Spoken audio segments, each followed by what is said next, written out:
पाकिस्तान में social media application x को किसन कानून के तहत बंद किया गया। लाहौर हाई कोर्ट ने चेयरमैन पीटीए से 8 अप्रैल को वजाहत तलब कर ली। रिमार्क्स दिए कि अगर चेयरमैन पीटीए अदालत को मुतमईन ना कर सके तो काबीना के सरबराह को तलब किया जाएगा।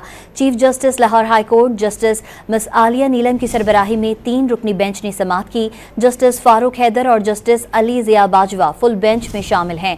दरख्वास्त गुजार सहाफ़ी शाकिर अवान ने एडवोकेट अजहर सिद्दीक की वसातत से दलाइल दिए। अदालती हुक्म पर chairman PTA major general retired Hafeezur Rehman समेत दीगर अफसरान पेश हुए। चेयरमैन पीटीए तहरीरी जवाब अदालत में जमा करा चुके हैं। चीफ जस्टिस में आलिया नीलम ने इस्तफसार किया कि वजारत दाखिला के पास एक्स बंद करने का सिस्टम है, लेकिन कौन क्या इस्तेमाल कर रहा है ये सिस्टम नहीं है। वफाकी हुकूमत के वकील असद बाजवा ने कहा कि वजारत दाखिला के पास कोई सिस्टम नहीं कि कौन क्या इस्तेमाल कर रहा है। पीटीए ने कमेटी बना दी है। चीफ जस्टिस में आलिया नीलम ने कहा यह कमेटी अदालत को बत्ती के पीछे लगाने के लिए है। वफाकी हुकूमत के वकील ने कहा कि एक्स के हवाले से एक्स इंतजामिया को लिखा गया है। चीफ जस्टिस ने इस्तफसार किया कि क्या एक्स हुकूमत के साथ किसी मुआहदे में है। वफाकी हुकूमत के वकील ने कहा कि हुकूमत का एक्स के साथ कोई मुआहदा नहीं है।